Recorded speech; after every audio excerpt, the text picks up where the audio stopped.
We have identified a small issue in decoding on the Panasonic VT30. I think this is kind of common knowledge at this point. It is on the net now, right? Yes. We're talking about it. Panasonic has already provided an update that's improved it. I'm going to let DeWayne speak a little bit more to that. It's still not perfect, and we're talking to the company today, and we'll be continuing to. They are working on another update to fix the problem. They're aware of it, and they're on it. You want to speak to that a little bit? Sure. First and foremost, I would definitely like to applaud Panasonic for being very responsive and actually getting updates out to the consumer line and to the consumer base. They were very, very active in getting this update. However, there's actually two color issues with this VT30. One is color luminance, which is what the latest firmware that's going to come out, the latest update, I should say, is going to come out to the consumers soon, will address. The other issue is color decoding. Color decoding has not been corrected. However, the color luminance has been greatly improved compared to where it was before. And I can demonstrate to you guys basically what it is and what it was. So if you're looking through the blue filters or red or the green, and you're looking at this, you will see that not everything matches up correctly, right?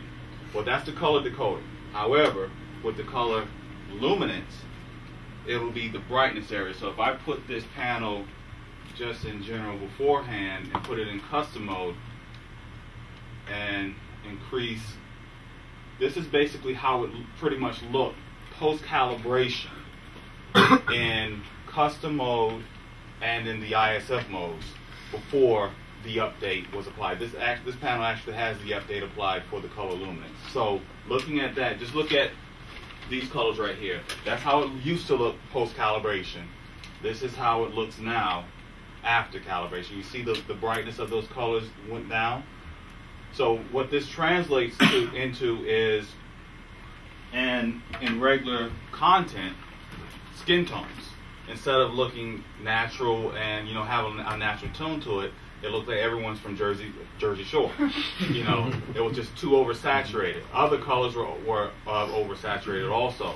Now, it still has a color decoding issue where as you track your colors, all 6-axis colors, out of black, all the way up to maximum of the color, basically 100% stimuli, the colors don't match up to the plots where they should be X, Y.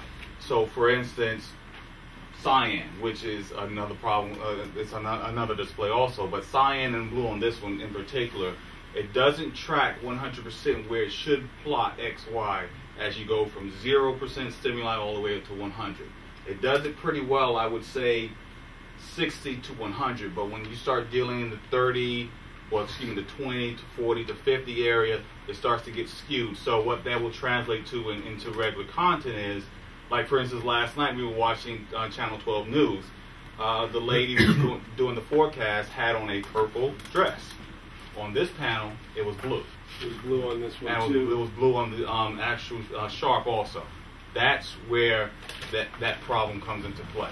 So we're hoping that they will fix this, but Jeff, that's what the issue is basically. I don't want to bring you. We're going to actually we're going to demo this a little bit more when we get to the third item, which is overall color accuracy, and we look at primary and secondaries. We're going to run up and down the scale with different luminances of the different colors so you can see them around the room. Exactly. For now, I'd like to put on the tourist so we can look at skin tones all around the room with the way these sets are calibrated. You can take a look at each one of them at the same time with some real material on it and take a look. And one more thing I would like to say, to be fair with Panasonic, the color decoding issues and the XY plots for the different stimuli levels are nowhere near as off as what we found in the actual Elite over here. So I mean, there's a huge difference. But one more thing I want to present also for Panasonic, and this is an opportunity for you guys. If we look at the skin tone, the flesh tone between right here, with this guy's face compared to the Samsung, which actually is reference quality color for all levels.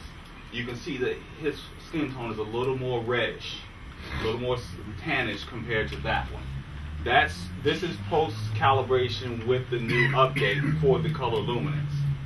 We still have to back down the color to get it to look right. So switching this into ISF night, which does have the lower color, lower color, it brings it more into line to where it needs to be. It's not 100%, but if I took it down anymore, then I will start affecting all the other colors, and I don't want to do that. So this is as good as it gets on the Panasonic. It's not that far off from reference, but this is still an opportunity to get it right. The problem is when you start desaturating color, you also affect the accuracy of the color gamut overall. Exactly. When the red, green, and blue start shifting. Secondaries do as well.